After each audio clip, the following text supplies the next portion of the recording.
My friends and I usually hang out here. Good spot daw din to for partying. Do you drink? Do I drink? And gaano kadalas? As often as I like. Let's party soon. I'll introduce you to the girls. Sure. I'd love to meet new people. By the way, I've already met your cousin, P. Ah, si Peterson. How's he? Ciao. Sana pala sinama natin siya. Wait, let me give him a call. Censorship, it doesn't benefit people. It's a form of oppression, disservice to both the artist and the audience as it... Sorry po, sorry. Sorry. As censorship, it blocks the artist from sharing his real work to the world that can open the eyes of.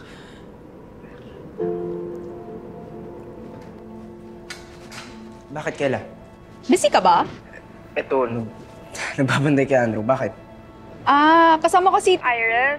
Tara, sama ka sa amin. Hindi pwede. Hi mo na lang ako kay Iris. Bawin na lang ako next time. Okay? Sige next time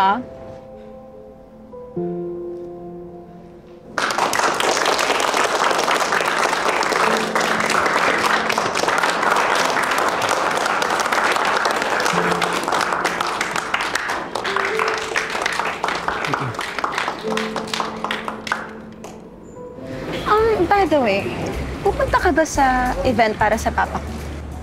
Sige, sabay na tayo. No, thanks. Mamamatay lang ako sa boredom doon. Let's eat. Si Lily. Maagang natulog.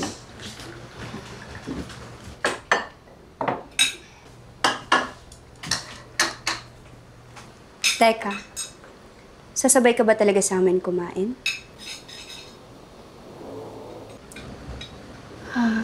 Opo. Kasabay talaga namin si Aurora sa pagkain. May problema ba? Parte ba siya ng pamilya, Aya? Parang ngayon ko lang nalaman na pwede palang isang kasambahay na kumain kasama natin sa mesa. Don't worry, Aurora. Magtitira kami ng pagkain na kasya para sa inyo ni Bantay.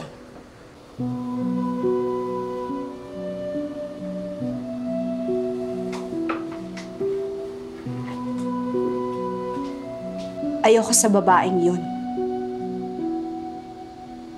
Marami ka namang tao na hindi gusto, Vida. Isa pa, di bahagi ng trabaho ni Aurora na suyuin ka? Hindi. Pero hindi ako papayag na may ganyang klaseng babae sa pamilya natin. Bakit? Anong klaseng babae ba siya? Sabihin mo sa akin, Vina, anong klaseng babae siya? Tulad ba siya ng nanay mo? Gawin mo sa akin ulit yan, Vina. Pinabalaan kita. Ngayon, tinatakot mo ko? Hindi kita tinatakot, Vina. Sinasabi ko lang, minsan mo pa ako pagbuhatan ng kamay. Aalis ka sa bahay na to na hindi naglalakad. Kundi unang ulo at nakatapa. Alam mo kung bakit? Dahil katulad ka ng nanay mo. Basura ka lang. At ano tingin mo sa sarili mo? Aya, ha? Ginto? Magbabakal ka lang. Kargador ka lang sa palengke. At ikaw, ano ka? Ano ka? Sagutin mo ako. Anak ka ng babaeng inaarkila ng mga lalaki at itinatapon dahil walang silbi. Pinanganak kang basura, Vina. Mabubuhay kang basura at mamamatay kang basura. Kaya huwag kang magmamata ng mga tao na may silbi pa sa mundo ito.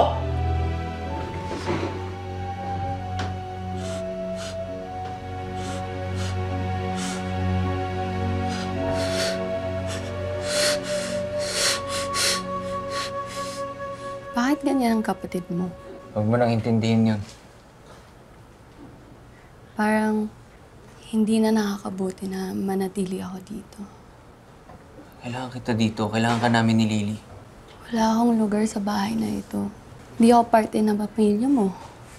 Kaya alis na lang ako. Aurora, hindi mo ba narinig yung sinabi ko? Kailangan ka namin. Kailangan kita dito, Aurora. Kailangan mo ng may mag-aalaga kay Lily. Makakahanap ka naman ng bagong yaya para sa kanya. Aurora. Tingnan mo ko, pakinggan mo ko. Kailangan kita hindi lamang sa pag-aalaga ng bata. Aurora, payag ka bang maging Mrs. Leopoldo Chua? Ano? Gusto kitang pakasalan. Payag ka ba? Oh.